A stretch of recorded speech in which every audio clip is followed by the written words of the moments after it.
Des pas dans le désert. Des pas qui ont changé le monde. Il y a 2000 ans, un prédicateur juif ambulant apparaissait en Palestine. Il prêchait le renouveau et l'amour. Il serait exécuté, mais son message survivrait.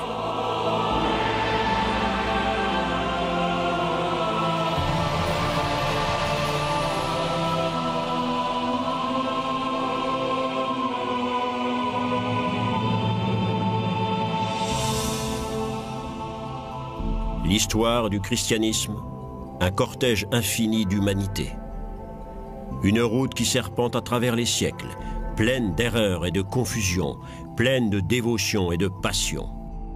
Une route faite non de dates historiques, mais du vécu d'individus. Une histoire de souffrance, mais aussi une histoire de joie. En 2 millénaires, des approches totalement différentes de la foi allaient apparaître. Le contexte de chaque époque apportant sa marque personnelle. Au cours des XVIe et XVIIe siècles, la découverte du Nouveau Monde entraînait la découverte d'anciennes civilisations en Amérique latine. Avec elle, des cultures et des croyances très différentes surgissaient loin de l'Europe.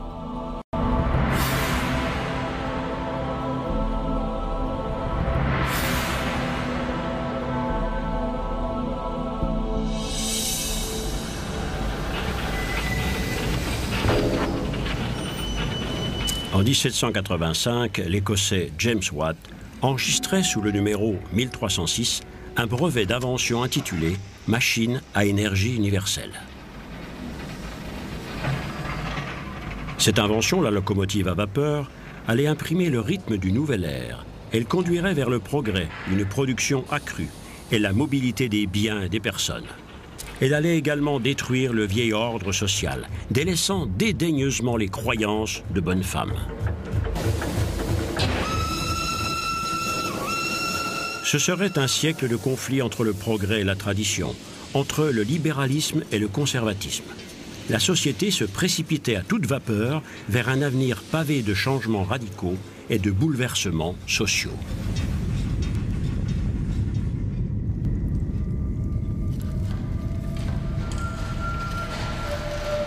Ce siècle verrait la naissance d'une nouvelle classe, celle des ouvriers d'usine. De plus en plus d'individus se déplaçaient des campagnes vers les centres industriels pour chercher du travail, n'y trouvant souvent que la pauvreté et le chagrin. L'Église se sentait menacée par ces bouleversements sociaux et se rapprochait de plus en plus des intérêts des classes dirigeantes. Était-ce la réponse à apporter aux problèmes sociaux? La croix n'était-elle pas pour l'ouvrier plus un fardeau qu'un réconfort?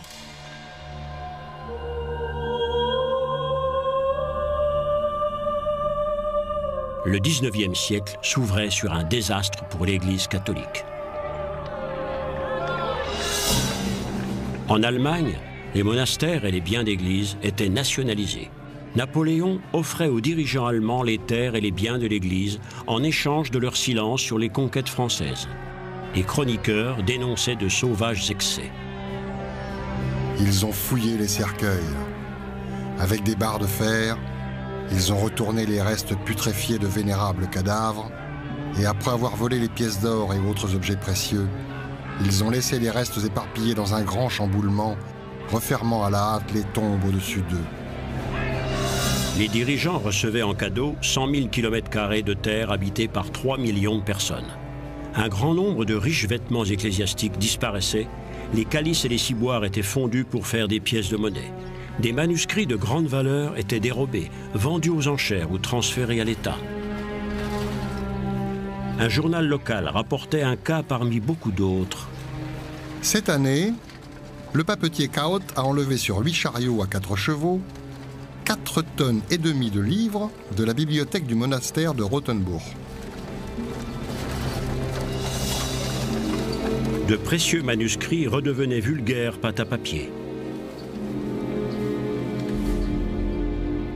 De nombreux monastères étaient fermés. Les églises catholiques et protestantes étaient détruites ou reconverties en étables, ateliers ou théâtres. C'était un coup dur pour les églises. Le pouvoir temporel triomphait.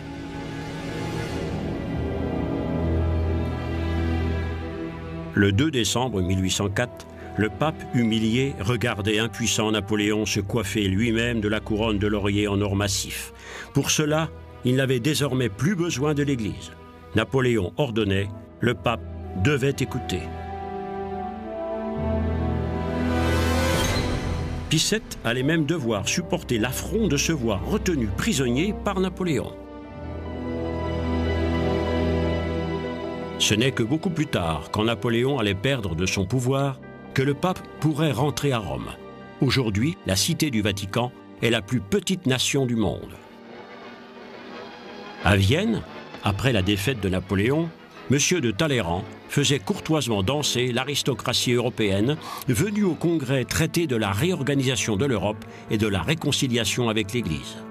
La noblesse avait besoin de l'Église pour légitimer son pouvoir de par la grâce de Dieu. Dans la lutte contre Napoléon, les peuples d'Europe avaient pris conscience de leur nationalisme, encouragés en cela par leurs églises respectives. Alors que le boom technologique révolutionnait la société, les gens exigeaient maintenant de participer au gouvernement en paiement de l'alliance, du sceptre et de la croix. Une nouvelle classe apparaissait en Grande-Bretagne qui armerait en Europe un baril de Poulon, le prolétariat industriel.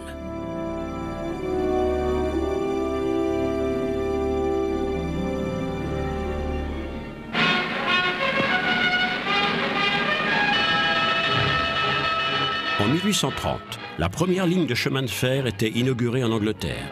Elle reliait le centre textile de Manchester avec le port de Liverpool. Même si beaucoup croyaient dans un premier temps que des vitesses de plus de 30 km/h pouvaient être dangereuses pour la santé, les spéculateurs investissaient rapidement leur argent dans ces nouveaux moyens de transport. Symbole de progrès pour certains, le chemin de fer était pour d'autres une machine infernale, incarnation de l'Antéchrist.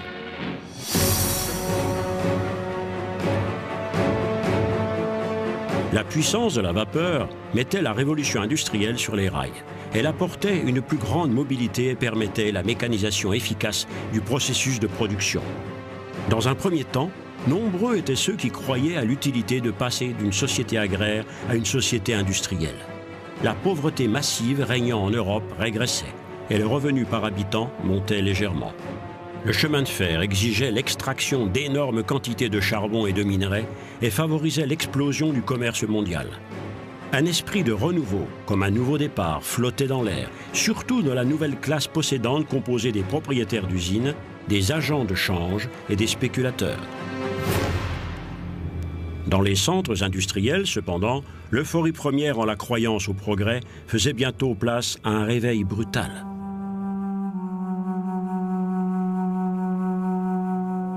La suppression des droits de douane et la rapidité des échanges entraînaient une compétition accrue et la pression sur les prix. Le travail en usine déracinait des populations entières.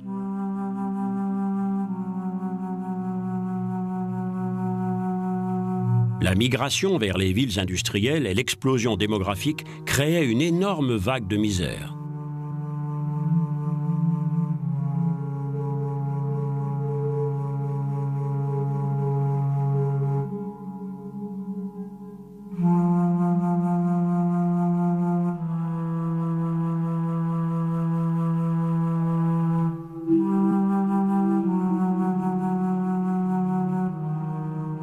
Les rois de ces empires, les industriels, étaient plus que de simples employeurs. Propriétaires des moyens de production et détenteurs des capitaux, ils devenaient des maîtres ayant droit de vie ou de mort sur la population. Les conditions de travail dans les mines étaient particulièrement dévastatrices. Pour répondre à la demande de charbon et faire de confortables bénéfices, les propriétaires durcissaient de plus en plus les conditions de travail. Ils économisaient sur la sécurité. La journée de travail durait 16 heures. Le plus souvent, les enfants devaient tirer les lourds chariots de charbon dans les boyaux de la mine, parfois hauts de seulement 50 cm. À Leeds, dans le comté du Yorkshire en Angleterre, l'espérance de vie moyenne d'un ouvrier était de 19 ans.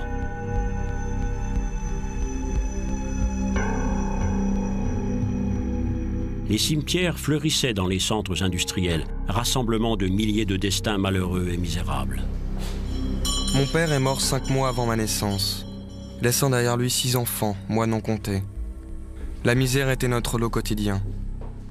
J'ai commencé à travailler dans les mines à 11 ans.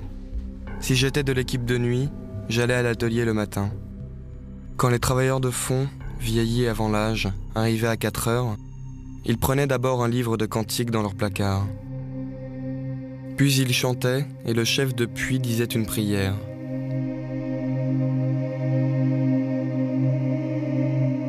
Une fois toutes les lampes allumées, ils descendaient l'un derrière l'autre le chemin en pente raide. Combien de fois je suis resté là, debout, à regarder la lueur de leurs lampes disparaître graduellement en enfer.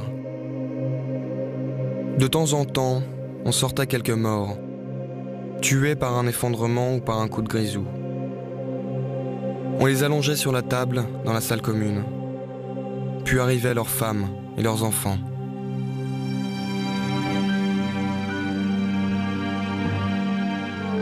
Les taudis proliféraient comme des plaies cancéreuses dans les grandes villes. L'industrie envahissait la campagne environnante. Les gens sans travail, sans toit, et des mendiants laissaient dans les rues l'empreinte de leur image pathétique. Les gens n'ayant aucune sécurité étaient désespérés. Que diable pouvait bien leur offrir l'Église ?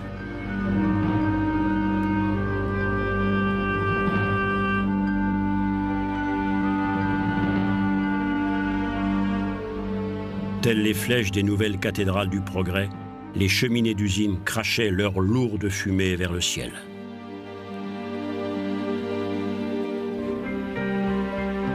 En quête d'un nouveau paradis, des centaines de milliers de personnes émigraient. Sur le socle de la Statue de la Liberté, le poème d'Emma Lazarus proclamerait plus tard « Donnez-moi vos faibles, vos pauvres, vos masses épuisées qui languissent de respirer librement. Les déchets misérables de vos grouillants rivages. J'accroche ma lampe au chambranle de la porte d'or. » La traversée de l'immensité de l'Atlantique pour rejoindre l'Amérique était synonyme de liberté, d'épanouissement et de nouvelles chances. L'armée des pauvres s'entassait sur des bateaux dans l'espoir d'échapper à la misère et à la famine. En Europe, quelques intellectuels prenaient conscience de l'urgence du problème. À Berlin, Bettina von Arnim écrivait dans une des premières études sociales de l'histoire « Une corde tendue en croix partage la pièce entre des familles qui vivent chacune dans leur coin. Sous l'intersection de la corde, il y a un lit pour un plus pauvre encore, dont il s'occupe à tour de rôle.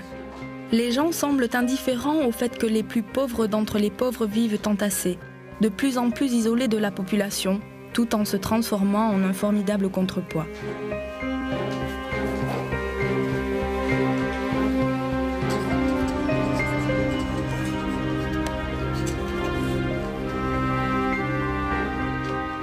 L'Église, comme les gouvernements, allait totalement manquer d'esprit visionnaire pour adoucir la misère sociale. Aucune réaction, aucun programme, aucune intervention. La pauvreté n'était pas reconnue comme un problème de structure sociale, mais plutôt comme l'échec d'individus incapables de prendre leur vie en main. L'idéal de Jésus, dépouillé de tout, était improprement dévoyé pour conforter les pauvres dans leur misère. Comme le vantait un ecclésiastique anglais dans un livre d'école, la pauvreté est fondamentalement un plaisir. Une vie modérée est en réalité un plaisir. Devant la léthargie de l'Église, cependant, de nombreux chrétiens prenaient des initiatives individuelles. « Ce que vous faites au moindre de mes frères, c'est à moi que vous le faites », avait dit Jésus.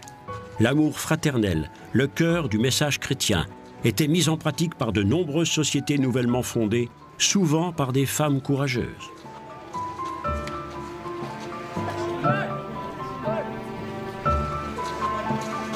À Cologne, Adolf Kolping fondait la Société des travailleurs journaliers.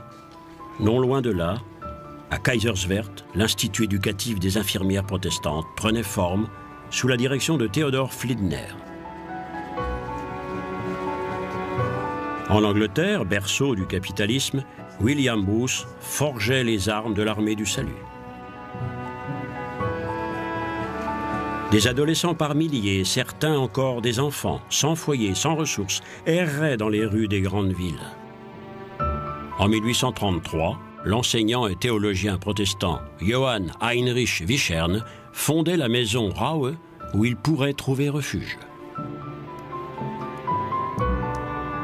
Vichern professionnalisait le travail social et initiait l'impulsion d'une législation sociale. Il remplissait sa mission dans les taudis urbains et dénonçait la misère de la rue dans ses sermons. À la maison Raue, il offrait aux individus les plus nécessiteux une éducation et une famille de remplacement. Cette institution serait en fin de compte la pierre angulaire d'une organisation d'instituts religieux qui, encore aujourd'hui, continue cette mission et reste des havres de secours pour les naufragés de la société. Vichern retrouvait le principe de base de la mission intérieure, l'amour de son prochain. Toute l'Église protestante doit reconnaître que le travail de la mission intérieure est mon travail. L'amour comme la foi sont miens. Le flambeau de l'amour doit brûler dans l'Église comme une brillante torche divine qui proclame que le Christ s'est incarné parmi ses gens. Si l'expression « mission intérieure » est prise dans ce sens-là, alors l'aube d'un jour nouveau se lèvera pour notre Église.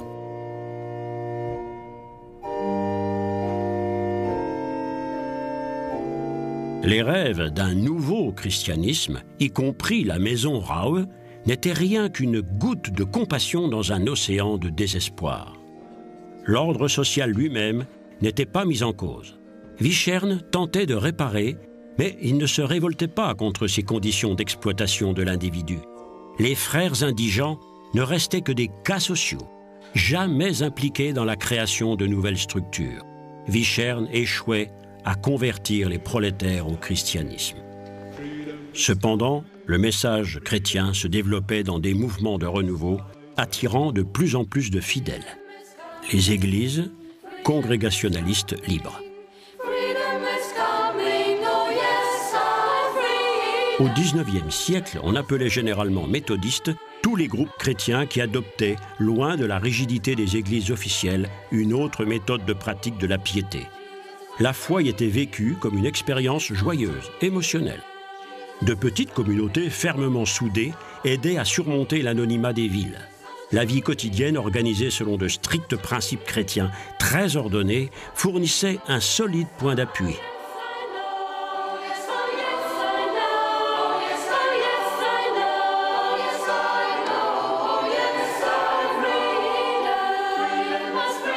Le message de Jésus exprimé dans des mots simples et clairs devenait le fil rouge dans la vie de chacun. C'était une nouvelle tentative de retrouver les origines de la sensibilité religieuse et se libérer des lourdeurs héritées de siècles de tradition, l'esprit même de la foi chrétienne. Cette ardeur qui devait remplir les cœurs des apôtres et des premiers chrétiens motivait de nouveau les représentants de ces sociétés missionnaires nouvellement fondées. Gonflés d'idéalisme, des centaines de missionnaires avaient bien l'intention d'étendre le christianisme dans le monde entier. Généralement, ils le faisaient épiés par les militaires et des hommes d'affaires sans scrupules, partisans de la colonisation brutale de pays entiers et qui voyaient d'un œil soupçonneux les activités des missionnaires. Il est vrai que les profonds efforts faits pour comprendre la langue et la culture de mondes étrangers leur apportait souvent avec les populations locales une intimité plus grande que les autorités auraient bien voulu qu'elle fût.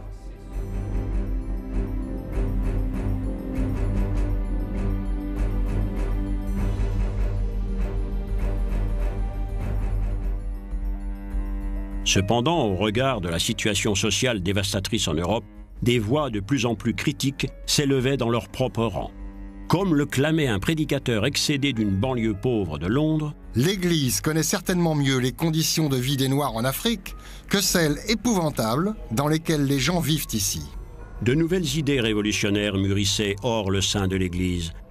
En 1842, à Manchester, Friedrich Engels entrait pour la première fois dans une filiale de l'usine paternelle. Pendant 2 longues années, ce diplômé de l'école de commerce voyait de ses propres yeux ce que voulait vraiment dire la misère des ouvriers. Il en faisait des récits épouvantables. Pendant 12 longues heures, l'horrible tintamarre des roues de la machine cliquait aux oreilles de l'adolescent. Il n'entend rien d'autre, ne voit rien d'autre. Une année plus tard, le rouge a disparu à jamais de ses joues. Une année de plus, et il est gros buveur. Bientôt, il devient muet, totalement apathique. Il est devenu plus une machine qu'un homme. Née de la misère, la résistance commençait à se faire jour. Des révoltes éclataient localement. Dans la ville de Peterswaldau, en Silésie, les tisserands forçaient les entrepôts du propriétaire de l'usine. Le chemin de fer apportait la troupe chargée de mater les rebelles à coups de matraque. Les responsables gouvernementaux faisaient preuve d'une sévérité impitoyable. Les ouvriers opposaient une résistance farouche, aidés de leurs femmes et de leurs enfants. Des jets de pierre partaient vers la troupe qui répondait par des salves d'artillerie. Personne ne connaît le nombre de victimes des deux côtés, écrivait le Breslauer Zeitung le 8 juin 1844. La rébellion des tisserands ne serait pas le seul cri de désespoir de gens exploités et affamés, mais tous finissaient sous le feu des canons du pouvoir.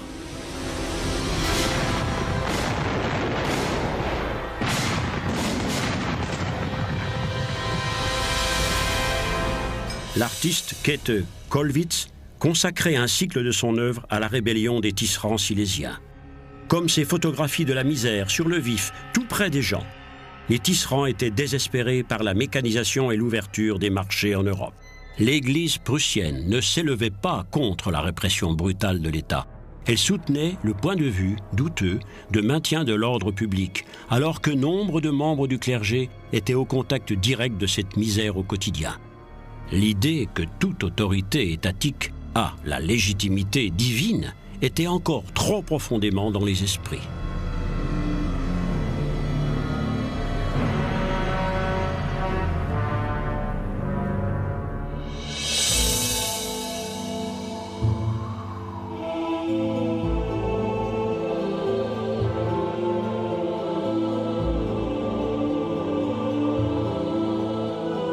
Le message de Jésus, le message d'amour, allait-il, 18 siècles après sa mort, se révéler un idéal inaccessible? L'injustice et la violence dominaient une fois de plus la vie des populations. Et pendant longtemps, ces questions qui enflammaient la société ne concerneraient pas le religieux. Les individus du 19e siècle allaient balancer en complet déséquilibre entre la glorification du progrès moderne et le souvenir romantique de vieilles traditions.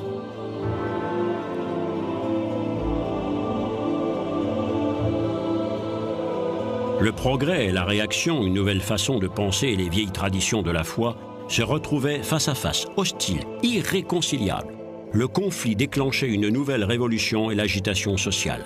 Les peuples allaient devoir apprendre à supporter le fait qu'il y a beaucoup de vérité.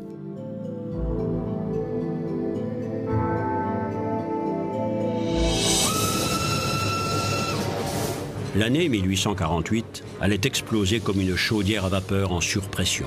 Partout en Europe, des groupes de révolutionnaires jetaient des barricades sur les routes et incendiaient des palais. 1848 marquait la naissance de la démocratie sociale.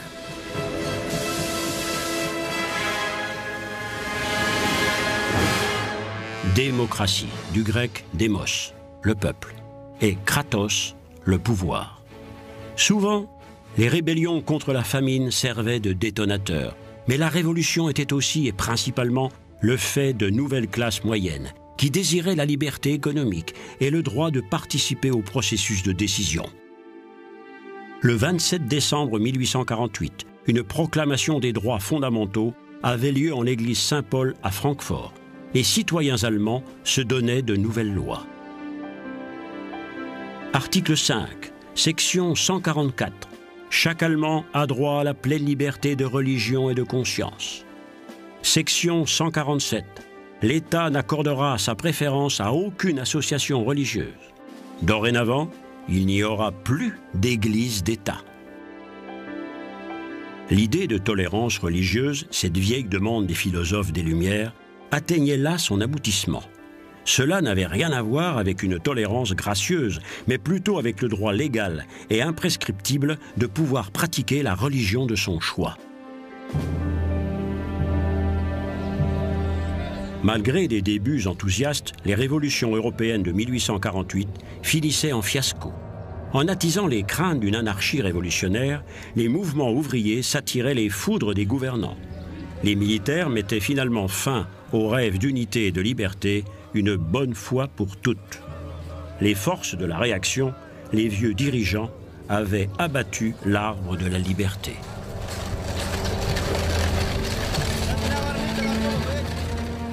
Les réformes sociales étaient passées à la trappe, d'autant plus facilement que les affaires n'avaient jamais été aussi bonnes. Les classes dirigeantes découvraient et n'oublieraient dorénavant jamais que la liberté économique refroidit considérablement l'intérêt des peuples pour les questions politiques. Les ouvriers seraient, comme toujours, les grands perdants dans la distribution de cette nouvelle richesse. C'est ainsi que la Prusse se transformait en nation industrielle et en grande puissance militaire sur le dos des prolétaires. Les églises protestantes devenaient de plus en plus des églises d'État et cautionnaient les décisions politiques par la grâce de Dieu.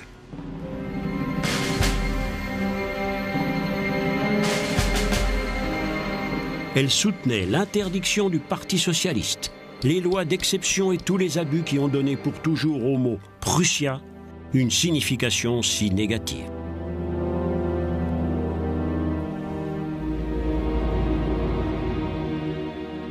À Berlin, l'église dédiée à l'empereur Guillaume est le parfait symbole d'un État policier à splendeur impériale combiné à la foi chrétienne. L'histoire du monde allait maintenant être déterminée par un nouveau dieu, l'argent, et par ses prêtres, les banquiers.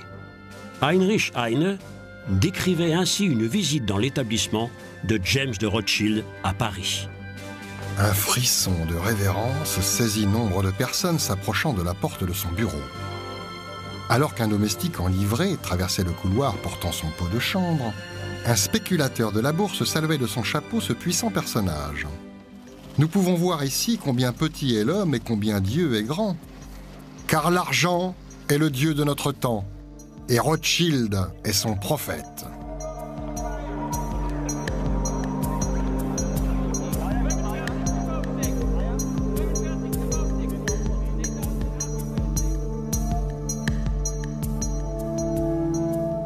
L'Église catholique n'offrait non plus aucune alternative au développement social.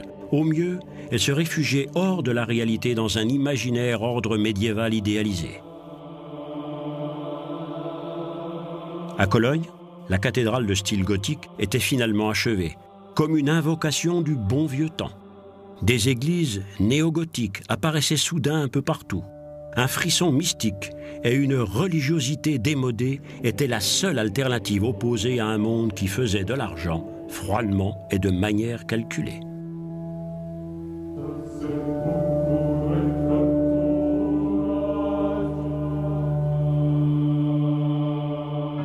Les églises chrétiennes avaient depuis longtemps perdu un grand nombre d'adeptes devant les promesses de l'ère moderne. Les gares étaient les nouvelles cathédrales. Elles servaient aux intérêts du temps et de l'argent.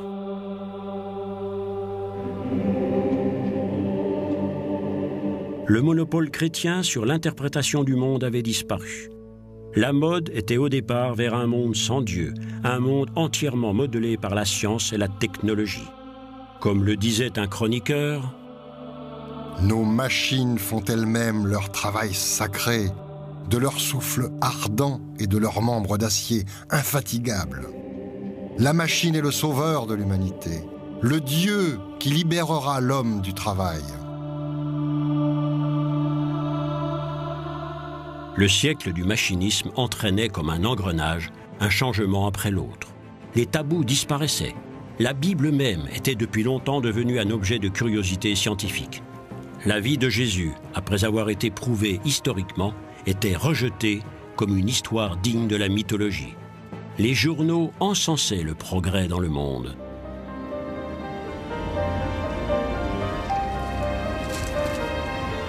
En 1869, Wilhelm Emanuel Freiherr von Ketteler, évêque de Mayence, prenait le chemin de Rome pour suivre le premier concile du Vatican. Ancien représentant du gouvernement prussien, Ketteler s'intéressait de près aux événements de l'ère moderne, particulièrement à ces colossaux problèmes sociaux. Connu pour ses sermons courageux, Ketteler était un des rares ecclésiastiques à prendre position sur les questions sociales. Celui qui ne réussit pas à comprendre le problème social ne peut déchiffrer ni le présent ni l'avenir. Ketteler lisait Marx et Engels, les auteurs du manifeste communiste, et exigeait l'engagement de l'Église dans les affaires sociopolitiques. Sa vision était celle de la liberté d'association, de la liberté syndicale, du droit de grève et de la participation aux bénéfices pour les ouvriers. Ketteler notait Un Rothschild, qui laisse à ses enfants 1,7 milliard de francs, est ainsi le réel produit de la tendance de notre économie nationale. La communauté des hommes est détruite, et à sa place, nous trouvons la communauté de l'argent dans sa plus affreuse monstruosité. Il en résulte partout où les conditions peuvent agir sans limite, la situation la plus épouvantable pour les ouvriers. Ketteler était choqué du rejet croissant de l'Église de la part des ouvriers. Il souffrait de la passivité des évêques et espérait pouvoir amener l'Église à prendre position sur les questions sociales au cours du premier concile au Vatican. Pour Ketteler, cet espoir allait se transformer en cauchemar.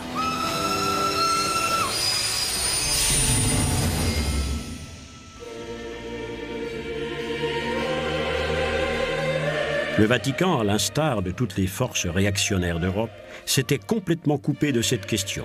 Il s'était isolé du monde moderne et de ses problèmes. La rumeur voulait que l'Église ait même interdit la construction de lignes de chemin de fer et l'introduction des lampes à gaz. La science était toujours considérée ici comme un ennemi démoniaque. Pour de nombreuses personnes, l'élection de Pie IX était porteuse de grandes aspirations. Il était considéré comme un homme de progrès, mais les événements tragiques de la Révolution italienne de 1848 transformaient le pape en farouche adversaire des libéraux. Il édictait un plan détaillé pour parer à toute tentative d'empiétement des libéraux. Dans le syllabus, il énumérait les 80 erreurs prétendument les plus condamnables.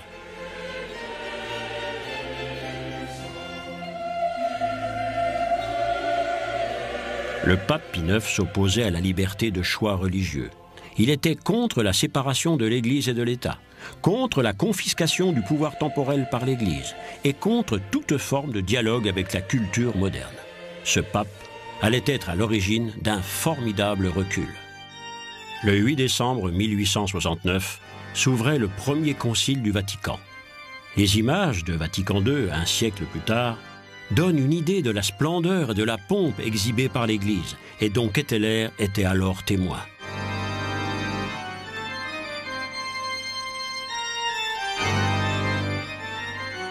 Derrière cette munificence se dissimulait une intention papale, le désir de voir le concile accorder au pape une certaine autorité.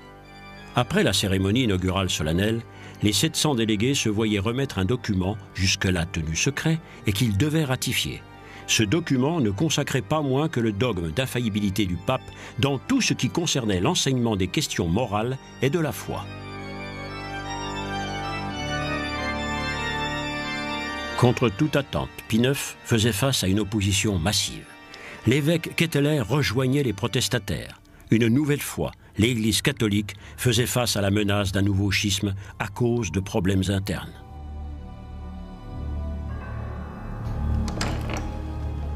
Le pape utilisait tous les moyens pour mettre fin à ce mouvement d'opposition. Sa police secrète espionnait les évêques, fouillait dans leurs chambres.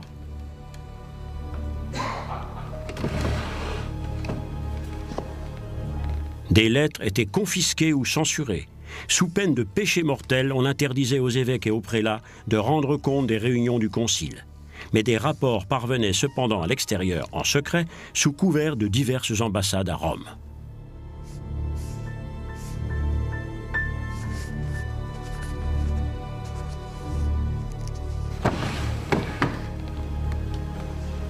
La résistance prenait forme, particulièrement à Munich. Ignaz von Döllinger, prévôt de l'église Theatiner et professeur d'université, rassemblait les rapports confidentiels et écrivait des articles acérés sur ce qu'il appelait le concile des flagorneurs. Une guerre des médias faisait rage entre les partisans du pape avec le magazine jésuite Civiltà Catholica et le journal allemand Augsburger Allgemeine Zeitung.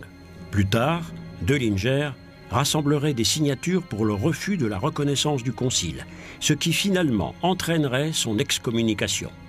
Le paroxysme du conflit avait lieu après le concile quand des croyants se baptisant les vieux catholiques s'opposaient au rejet du concile par l'Église.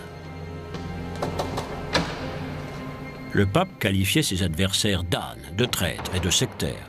Au cours d'audiences privées, il les menaçait de graves sanctions pour les forcer d'abjurer. Les évêques de l'opposition, qui représentaient une grande partie de la chrétienté catholique à Rome, étaient en désarroi. Comme beaucoup d'autres évêques, Ketteler savait que le danger d'un schisme menaçait l'Église. 3 jours avant le vote final, l'évêque de Mayence se jetait aux pieds du pape. Mais le pape restait de marbre et exigeait une reddition sans condition. Déçus et humiliés, 60 évêques quittaient le concile pour éviter de devoir voter contre le pape et courir ainsi le risque de couper l'Église en 2.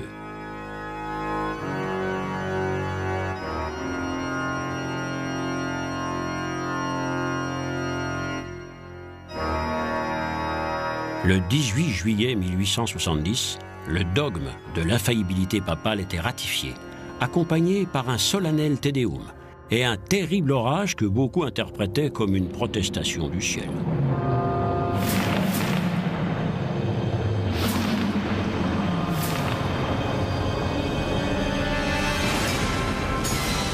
L'explosion de la guerre franco-allemande et l'occupation des États ecclésiastiques par des troupes italiennes mettaient prématurément fin au concile.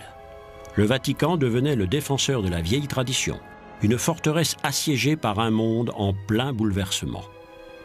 En Allemagne, un combat sans merci commençait entre le pape et Bismarck.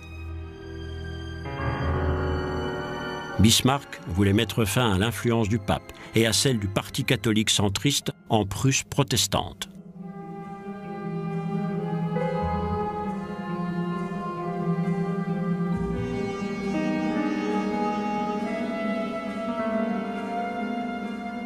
Le pape résistait par la ruse et lançait d'ardents appels à la foi.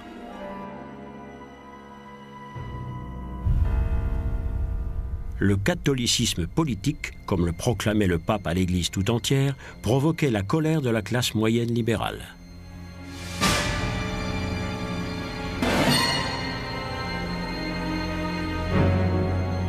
La Prusse, autrefois tolérante, recourait à des mesures de plus en plus dures, interdisant les sermons politiques, les jésuites et en instaurant le mariage civil.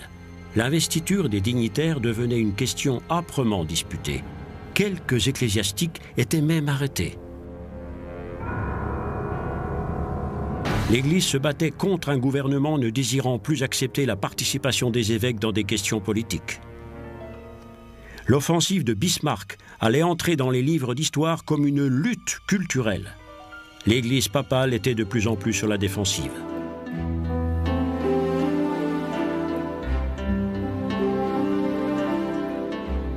Finalement, l'enseignement échappait à la mainmise de l'Église. Jusque-là, des méthodes d'éducation autoritaire et de vieilles traditions dominaient le système éducatif. La pédagogie en faveur de l'enfant était encore à des années-lumière. Un curé de campagne écrivait « Les enfants qui doivent travailler durement pour gagner leur pain ne doivent pas être dérangés avec des choses pour lesquelles ils n'auront aucune utilisation pratique. Aussi devons-nous faire d'autant plus attention et s'assurer qu'ils connaissent bien l'histoire de la Bible. » Mais l'Église constatait qu'elle allait devoir trouver beaucoup d'explications. Les histoires de la création de la terre et de la race humaine décrites dans la Bible étaient de plus en plus bafouées par la science. La vieille image du monde était encore plus radicalement révolutionnée par Charles Darwin, qui osait prétendre que l'homme descendait du singe. L'homme, gloire suprême de la création divine, chef-d'œuvre de Dieu bien différent de toute autre espèce animale, telle était la ferme conviction qui prévalait dans l'histoire de l'humanité. D'un revers de manche, le 19e siècle balayait cette notion millénaire.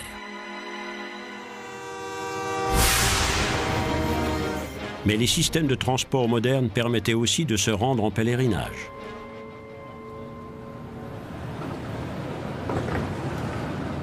Depuis 150 ans, Lourdes est la preuve qu'une piété démodée peut aussi survivre dans un monde moderne et que la science et la raison sont le terreau sur lequel le besoin de religiosité, de mythes et de mystères peut le mieux prospérer.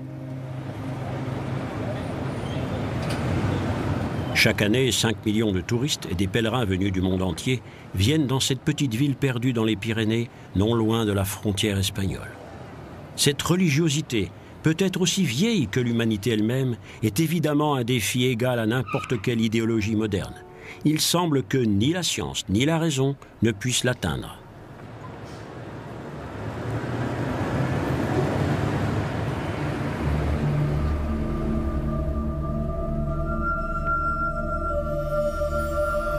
Le 11 février 1858, une jeune bergère de 14 ans nommée Bernadette Soubirous ramassait du bois mort sur les rives du Gave. Soudain, dans une grotte, elle voyait apparaître une femme vêtue de blanc qui avait le visage de Marie et qui lui disait « Je suis l'Immaculée Conception ».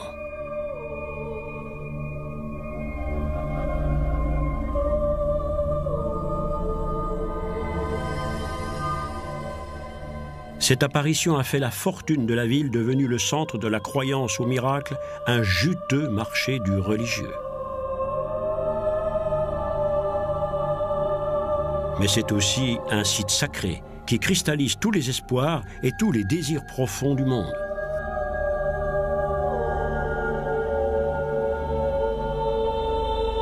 Plus de 6000 miraculés ont été recensés par le bureau médical de Lourdes au cours du XXe siècle. En tout, seuls 65 cas de guérison ayant subi les examens minutieux des instances médicales catholiques ont été déclarés miraculeux.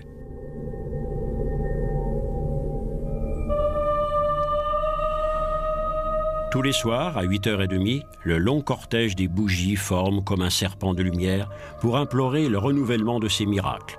Cette croyance, venue du fond des âges, est toujours bien vivante au XXIe siècle. Mais l'Église du XIXe siècle perdait la majorité des ouvriers et des employés les plus pauvres. Ni l'Église catholique, ni l'Église protestante n'avaient été capables de répondre à leurs problèmes par une grande vision chrétienne. Ce n'est qu'à la fin du XIXe siècle, plus de 100 ans après le début de la révolution industrielle et presque 50 ans après la publication du manifeste communiste, qu'un pape prenait position pour la première fois, mais avec tiédeur, sur une question sociale. Léon XIII condamnait l'avidité pour l'argent, tout en considérant la différence entre riches et pauvres comme loi de nature.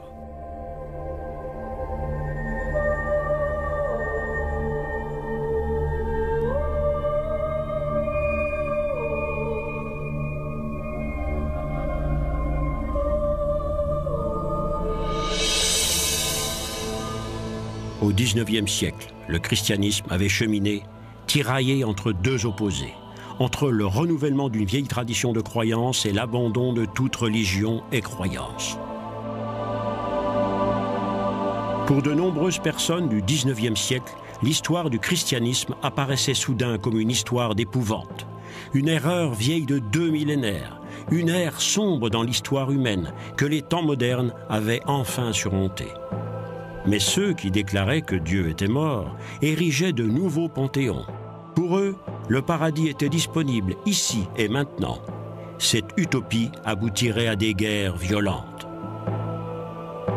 Les chrétiens de l'ère moderne venaient de passer par une crise religieuse telle que l'histoire de l'Église n'en avait jamais connue auparavant.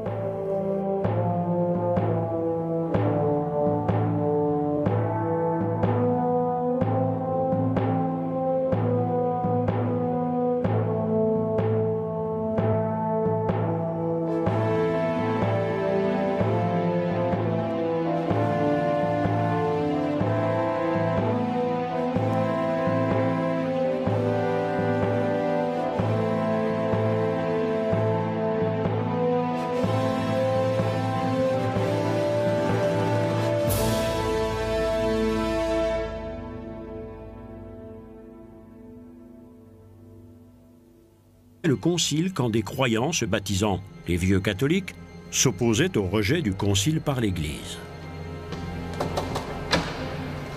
Le pape qualifiait ses adversaires d'ânes, de traîtres et de sectaires. Au cours d'audiences privées, il les menaçait de graves sanctions pour les forcer d'abjurer.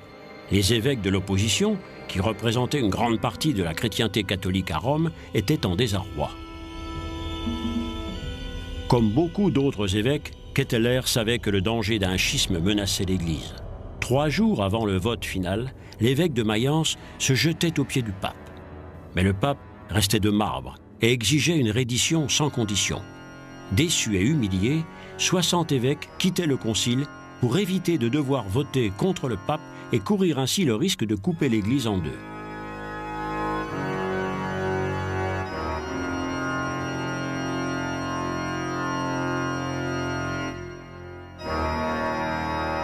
Le 18 juillet 1870, le dogme de l'infaillibilité papale était ratifié, accompagné par un solennel Te Deum et un terrible orage que beaucoup interprétaient comme une protestation du ciel.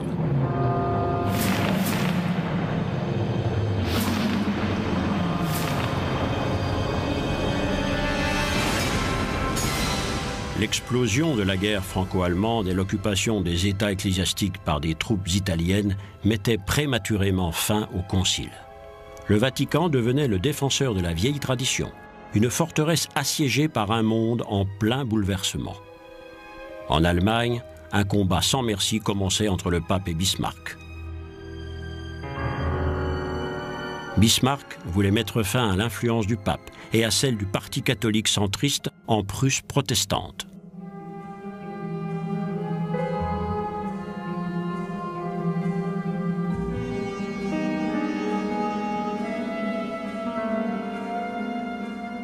Le pape résistait par la ruse et lançait d'ardents appels à la foi.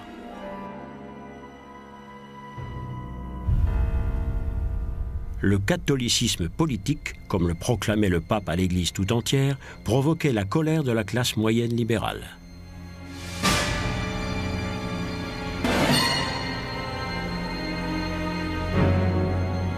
La Prusse, autrefois tolérante, recourait à des mesures de plus en plus dures, interdisant les sermons politiques, les jésuites et en instaurant le mariage civil. L'investiture des dignitaires devenait une question âprement disputée. Quelques ecclésiastiques étaient même arrêtés.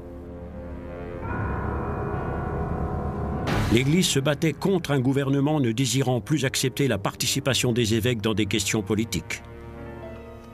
L'offensive de Bismarck allait entrer dans les livres d'histoire. Il souffrait de la passivité des évêques et espérait pouvoir amener l'Église à prendre position sur les questions sociales au cours du premier concile au Vatican. Pour Ketteler, cet espoir allait se transformer en cauchemar.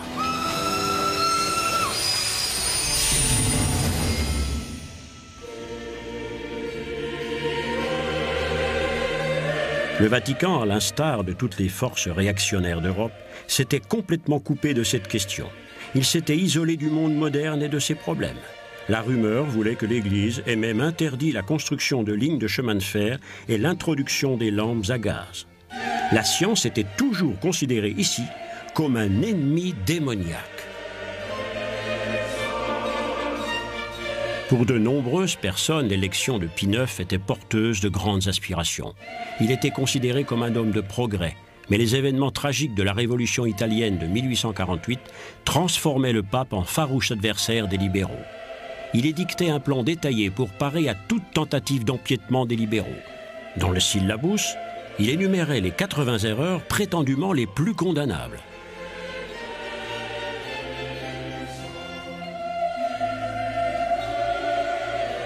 Le pape Pie IX s'opposait à la liberté de choix religieux. Il était contre la séparation de l'Église et de l'État, contre la confiscation du pouvoir temporel par l'Église et contre toute forme de dialogue avec la culture moderne. Ce pape allait être à l'origine d'un formidable recul. Le 8 décembre 1869 s'ouvrait le premier concile du Vatican. Les images de Vatican II, un siècle plus tard, donne une idée de la splendeur et de la pompe exhibée par l'Église, et dont Ketteler était alors témoin.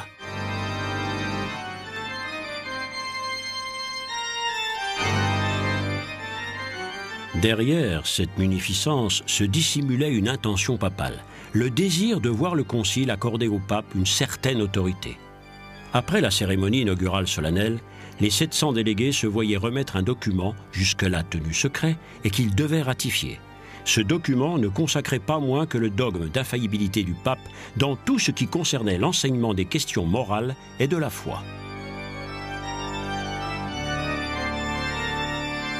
Contre toute attente, Pie IX faisait face à une opposition massive. L'évêque Ketteler rejoignait les protestataires. Une nouvelle fois, l'Église catholique faisait face à la menace d'un nouveau schisme à cause de problèmes internes.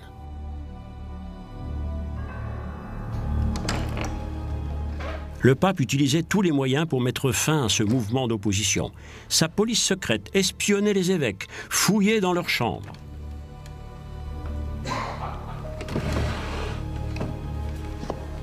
charbon et de minerais et favorisait l'explosion du commerce mondial. Un esprit de renouveau, comme un nouveau départ, flottait dans l'air, surtout dans la nouvelle classe possédante composée des propriétaires d'usines, des agents de change et des spéculateurs. Dans les centres industriels, cependant, l'euphorie première en la croyance au progrès faisait bientôt place à un réveil brutal.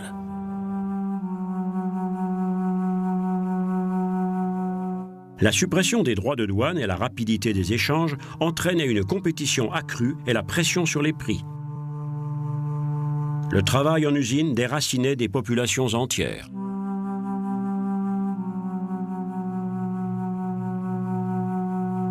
La migration vers les villes industrielles et l'explosion démographique créaient une énorme vague de misère.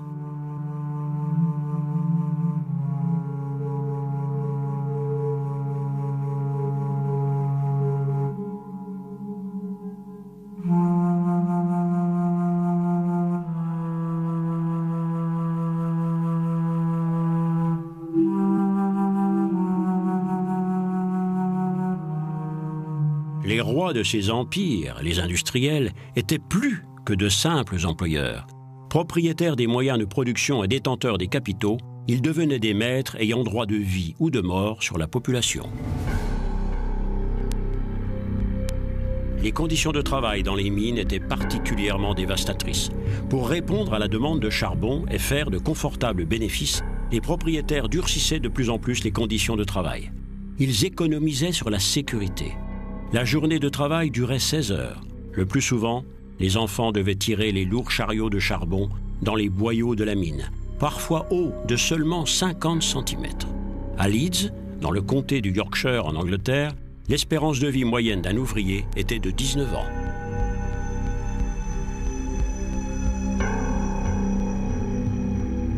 Les cimetières fleurissaient dans les centres industriels, rassemblement de milliers de destins malheureux et misérables.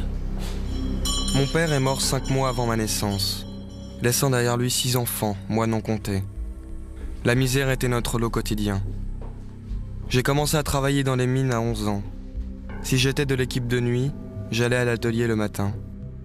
Quand les travailleurs de fond, vieillis avant l'âge, arrivaient à 4 heures, ils prenaient d'abord un livre de cantiques dans leur placard. Puis ils chantaient et le chef de puits disait une prière.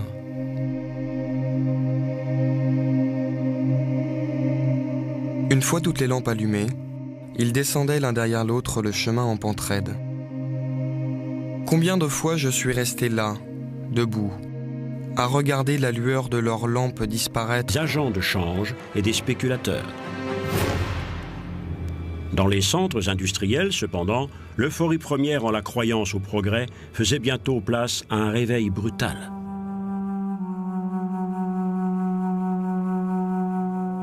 La suppression des droits de douane et la rapidité des échanges entraînaient une compétition accrue et la pression sur les prix.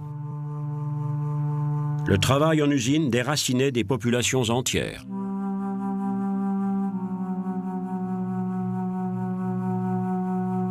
La migration vers les villes industrielles et l'explosion démographique créaient une énorme vague de misère.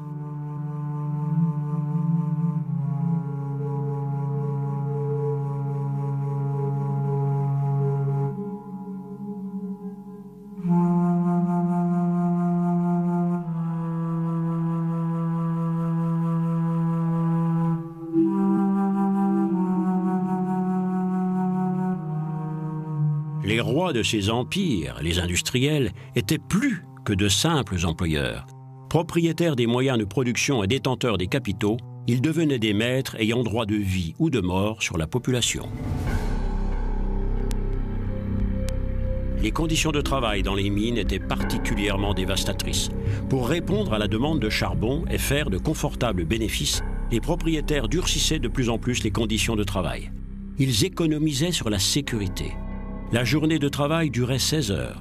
Le plus souvent, les enfants devaient tirer les lourds chariots de charbon dans les boyaux de la mine, parfois hauts de seulement 50 cm. À Leeds, dans le comté du Yorkshire en Angleterre, l'espérance de vie moyenne d'un ouvrier était de 19 ans.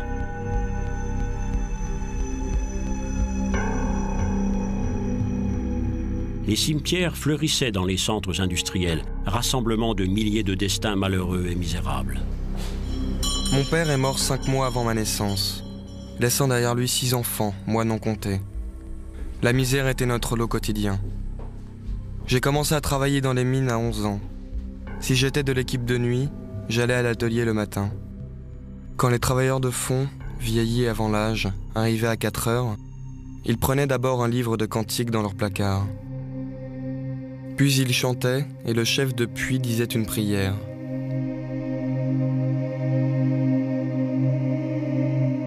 Une fois toutes les lampes allumées, ils descendaient l'un derrière l'autre le chemin en pente raide. Combien de fois je suis resté là, debout, à regarder la lueur de leurs lampes disparaître graduellement en enfer. De temps en temps, on sortait quelques morts, tués par un effondrement ou par un coup de grisou. On les allongeait sur la...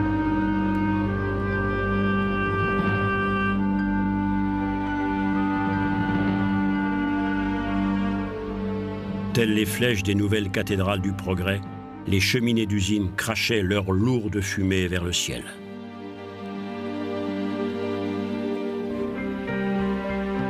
En quête d'un nouveau paradis, des centaines de milliers de personnes émigraient. Sur le socle de la Statue de la Liberté, le poème d'Emma Lazarus proclamerait plus tard « Donnez-moi vos faibles, vos pauvres, vos masses épuisées qui languissent de respirer librement, les déchets misérables de vos grouillants rivages. J'accroche ma lampe au chambranle de la porte d'or. » La traversée de l'immensité de l'Atlantique pour rejoindre l'Amérique était synonyme de liberté, d'épanouissement et de nouvelles chances. L'armée des pauvres s'entassait sur des bateaux dans l'espoir d'échapper à la misère et à la famine. En Europe, quelques intellectuels prenaient conscience de l'urgence du problème. À Berlin, Bettina von Arnim écrivait dans une des premières études sociales de l'histoire « Une corde tendue en croix partage la pièce entre des familles qui vivent chacune dans leur coin. Sous l'intersection de la corde, il y a un lit pour un plus pauvre encore, dont il s'occupe à tour de rôle. Les gens semblent indifférents au fait que les plus pauvres d'entre les pauvres vivent entassés, de plus en plus isolés de la population, tout en se transformant en un formidable contrepoids. »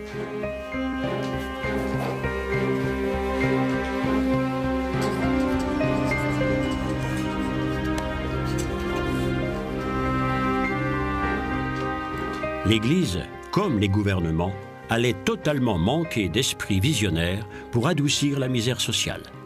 Aucune réaction, aucun programme, aucune intervention. La pauvreté n'était pas reconnue comme un problème de structure sociale, mais plutôt comme l'échec d'individus incapables de prendre leur vie en main.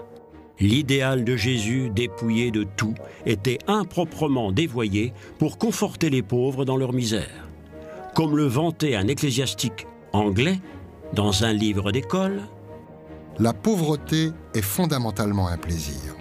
Une vie modérée est en réalité un plaisir. » Devant la léthargie de l'Église, cependant, de nombreux chrétiens prenaient des initiatives individuelles. « Ce que vous faites au moindre de mes frères, c'est à moi que vous le faites », avait dit Jésus. L'amour fraternel, le cœur du message chrétien, était mis en pratique par de nombreuses sociétés nouvellement fondées, souvent par des femmes courageuses.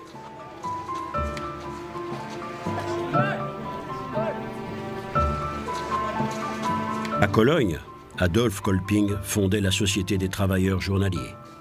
Non loin de là, à Kaiserswerth,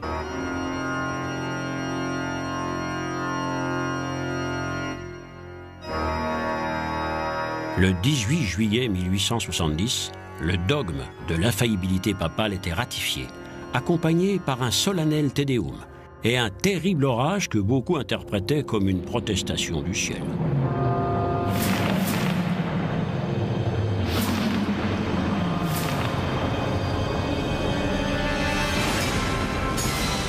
L'explosion de la guerre franco-allemande et l'occupation des États ecclésiastiques par des troupes italiennes mettaient prématurément fin au concile. Le Vatican devenait le défenseur de la vieille tradition, une forteresse assiégée par un monde en plein bouleversement. En Allemagne, un combat sans merci commençait entre le pape et Bismarck. Bismarck voulait mettre fin à l'influence du pape et à celle du parti catholique centriste en Prusse protestante.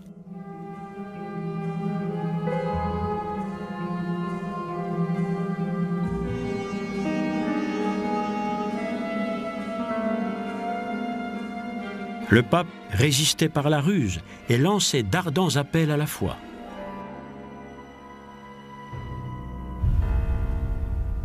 Le catholicisme politique, comme le proclamait le pape à l'Église tout entière, provoquait la colère de la classe moyenne libérale.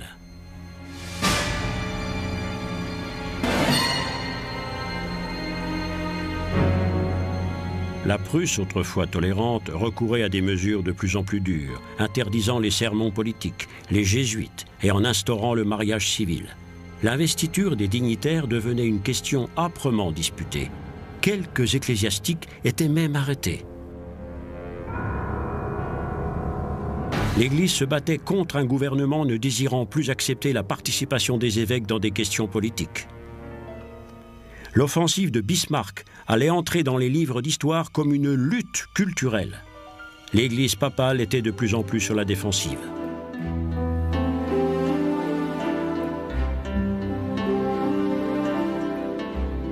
Finalement, l'enseignement échappait à la mainmise de l'Église.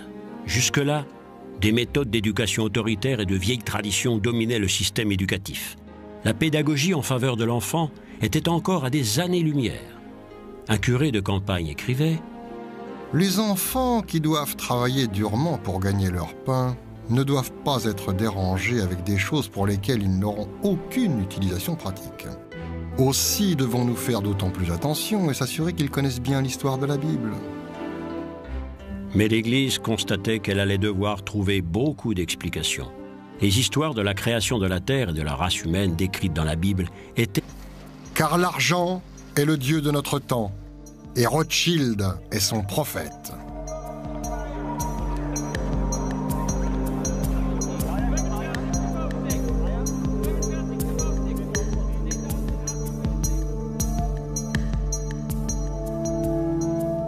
L'Église catholique n'offrait non plus aucune alternative au développement social. Au mieux, elle se réfugiait hors de la réalité dans un imaginaire ordre médiéval idéalisé. À Cologne, la cathédrale de style gothique était finalement achevée, comme une invocation du bon vieux temps. Des églises néo-gothiques apparaissaient soudain un peu partout. Un frisson mystique et une religiosité démodée étaient la seule alternative opposée à un monde qui faisait de l'argent froidement et de manière calculée.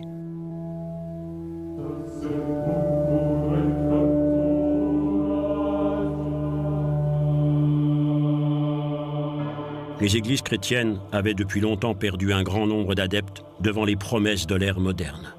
Les gares étaient les nouvelles cathédrales. Elles servaient aux intérêts du temps et de l'argent.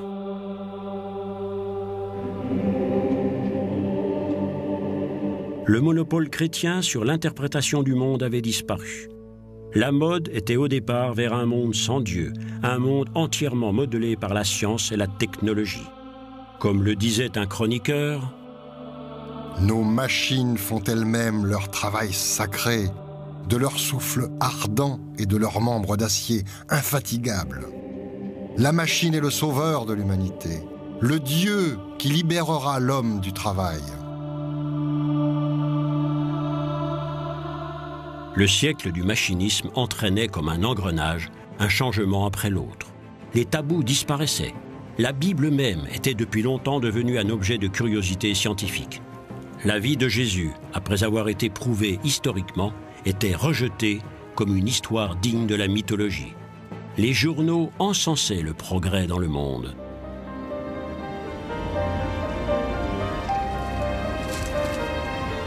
En 1869, Wilhelm Emanuel Freiherr von Ketteler, évêque de Mayence, prenait le chemin de Rome pour suivre le premier concile du Vatican.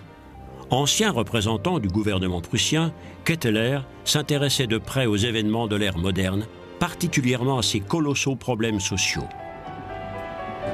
Connu pour ses sermons courageux, Ketteler était un des rares ecclésiastiques à prendre position sur les questions sociales. Celui qui ne réussit pas à comprendre le problème social ne peut déchiffrer ni le présent ni l'avenir. Ketteler lisait Marx et Engels. Les auteurs du manifeste étaient finalement achevés, comme une invocation du bon vieux temps. Des églises néo-gothiques apparaissaient soudain un peu partout. Un frisson mystique et une religiosité démodée étaient la seule alternative opposée à un monde qui faisait de l'argent froidement et de manière calculée.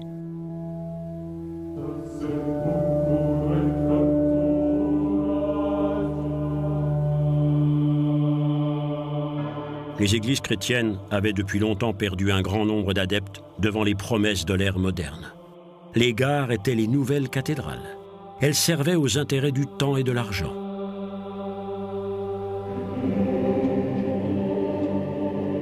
Le monopole chrétien sur l'interprétation du monde avait disparu. La mode était au départ vers un monde sans Dieu, un monde entièrement modelé par la science et la technologie. Comme le disait un chroniqueur, « Nos machines font elles-mêmes leur travail sacré, de leur souffle ardent et de leurs membres d'acier infatigables. La machine est le sauveur de l'humanité, le Dieu qui libérera l'homme du travail. » Le siècle du machinisme entraînait comme un engrenage un changement après l'autre. Les tabous disparaissaient. La Bible même était depuis longtemps devenue un objet de curiosité scientifique. La vie de Jésus, après avoir été prouvée historiquement, était rejetée comme une histoire digne de la mythologie. Les journaux encensaient le progrès dans le monde.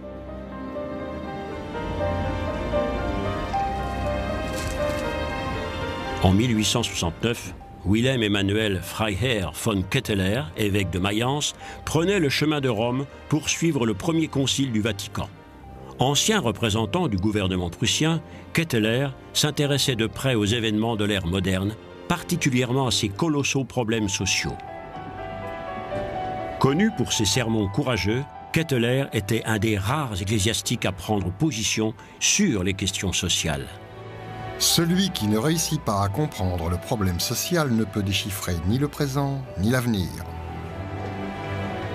Ketteler lisait Marx et Engels, les auteurs du manifeste communiste, et exigeait l'engagement de l'Église dans les affaires sociopolitiques. Sa vision était celle de la liberté d'association, de la liberté syndicale, du droit de grève et de la participation aux bénéfices pour les ouvriers. Ketteler notait « Un Rothschild qui laisse à ses enfants 1,7 milliard de francs est ainsi le réel produit de la tendance de notre économie nationale. La communauté des hommes est détruite et à sa place, nous trouvons la communauté de l'argent dans sa plus affreuse monstruosité. Il en résulte partout où les gares étaient les nouvelles cathédrales. Elles servaient aux intérêts du temps et de l'argent.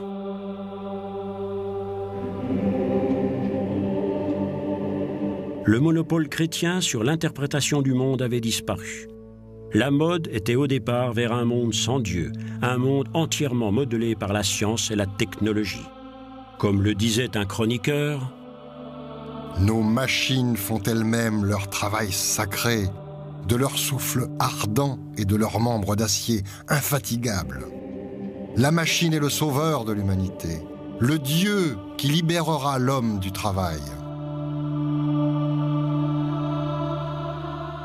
Le siècle du machinisme entraînait comme un engrenage un changement après l'autre. Les tabous disparaissaient.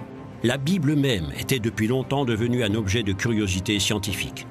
La vie de Jésus, après avoir été prouvée historiquement, était rejetée comme une histoire digne de la mythologie. Les journaux encensaient le progrès dans le monde.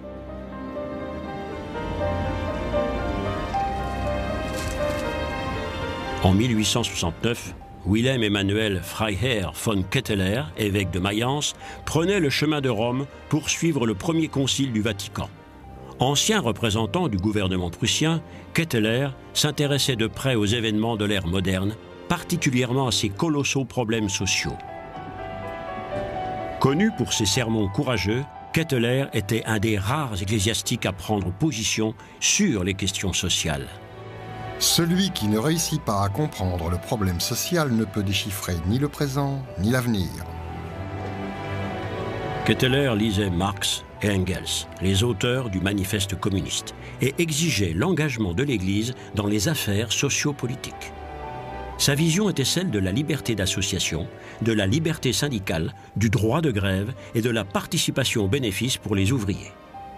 Ketteler notait « Un Rothschild, qui laisse à ses enfants 1,7 milliard de francs, est ainsi le réel produit de la tendance de notre économie nationale. La communauté des hommes est détruite, et à sa place, nous trouvons la communauté de l'argent dans sa plus affreuse monstruosité.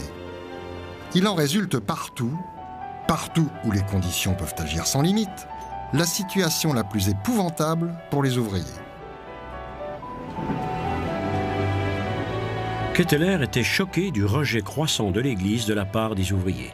Il souffrait de la passivité des évêques et espérait pouvoir amener l'Église à prendre position sur les questions sociales au cours du premier concile au Vatican. Pour Ketteler, cet espoir allait se transformer en cauchemar.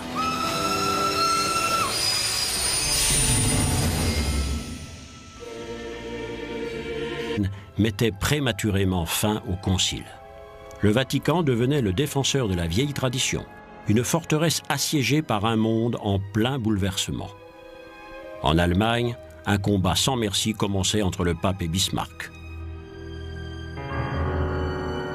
Bismarck voulait mettre fin à l'influence du pape et à celle du parti catholique centriste en Prusse protestante.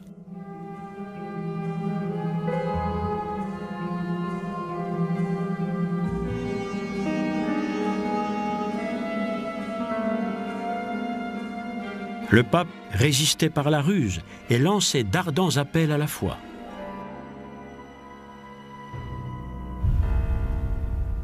Le catholicisme politique, comme le proclamait le pape à l'Église tout entière, provoquait la colère de la classe moyenne libérale.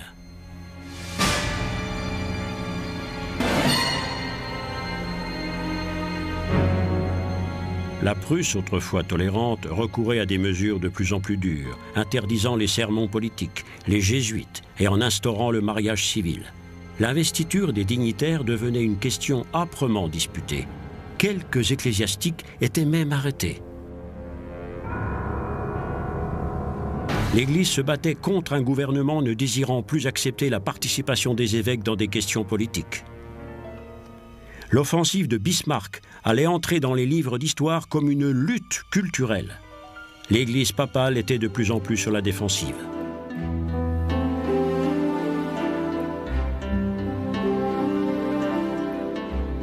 Finalement, l'enseignement échappait à la mainmise de l'Église. Jusque-là, des méthodes d'éducation autoritaire et de vieilles traditions dominaient le système éducatif. La pédagogie en faveur de l'enfant était encore à des années-lumière. Un curé de campagne écrivait « Les enfants qui doivent travailler durement pour gagner leur pain ne doivent pas être dérangés avec des choses pour lesquelles ils n'auront aucune utilisation pratique. Aussi devons-nous faire d'autant plus attention et s'assurer qu'ils connaissent bien l'histoire de la Bible. » Mais l'Église constatait qu'elle allait devoir trouver beaucoup d'explications. Les histoires de la création de la terre et de la race humaine décrites dans la Bible étaient de plus en plus bafouées par la science. La vieille image du monde était encore plus radicalement révolutionnée par Charles Darwin, qui osait prétendre que l'homme descendait du singe. L'homme, gloire suprême de la création divine, chef-d'œuvre de Dieu bien différent de toute autre espèce animale, telle était la ferme conviction qui prévalait dans l'histoire de l'humanité. D'un revers de manche, le 19e siècle balayait cette notion millénaire.